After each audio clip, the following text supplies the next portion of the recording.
Olá, pessoal do módulo 1. Então, na última aula, nós falamos dos processos básicos da vida, certo? E agora a gente vai continuar falando, né, desses processos através de um termo já conhecido que nós já falamos em videoaulas anteriores, certo? Que é o conceito da homeostasia, certo? Lembrando que homeostasia e equilíbrio, né, são a mesma coisa, né? A homeostasia é o equilíbrio, certo? Então, vamos lá. Vamos falar um pouquinho mais sobre a homeostasia. Ela também é conhecida, certo? Por um termo que é chamado de constância interna, certo, pessoal? Lembrando que a homeostasia acontece dentro das nossas células, né? Então, por isso, chamando desse processo de constância interna, tá bom? Então, a homeostasia, como nós já falamos, é uma condição de equilíbrio, certo? Lembrando, dentro do nosso corpo, internamente, certo?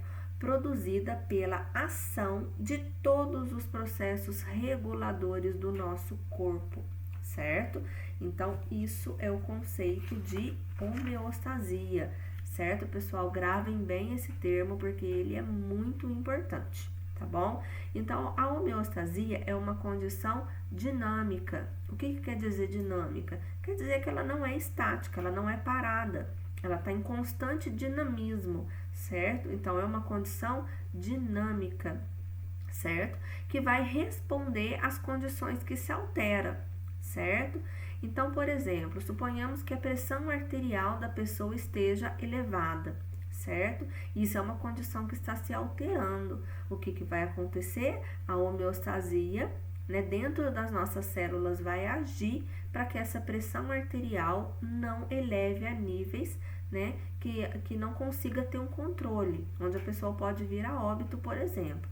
Então, a homeostasia vai lutar através de mecanismos reparadores para que essa pressão arterial ela se abaixe, né, a níveis compatíveis com a vida, certo?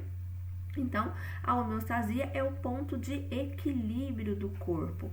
E é claro que pode sofrer pequenas alterações, mas, né, só que dentro de padrões, né, como nós falamos, compatíveis com a vida.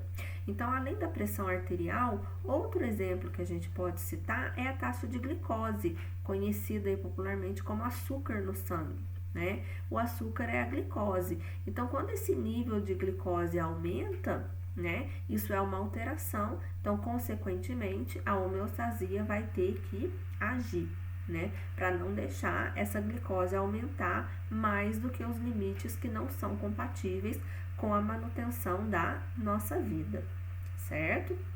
Então, a homeostasia, ela vai manter tanto o volume quanto a composição dos líquidos corporais, certo? Lembrando que esses líquidos corporais estão presentes nas nossas células, né, o que vai ser muito importante para a manutenção da homeostasia, certo? A homeostasia, né, o que acontece? Quando ela entra em ação, quando se tem uma perturbação, seja interna, seja externa, o que a homeostasia vai fazer? Vai gerar um sistema de regulação, certo? Primeiramente, vai lá para o sistema nervoso, certo? Através do sistema nervoso, vai vir o comando para a homeostasia agir, certo?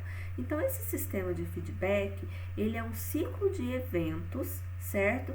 No qual uma condição corporal, ela vai ser monitorada, avaliada, certo?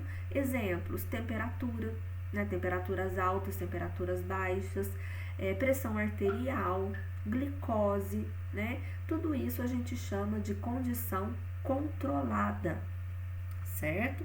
Então, pessoal, a homeostasia é um processo extremamente importante para o nosso organismo, certo?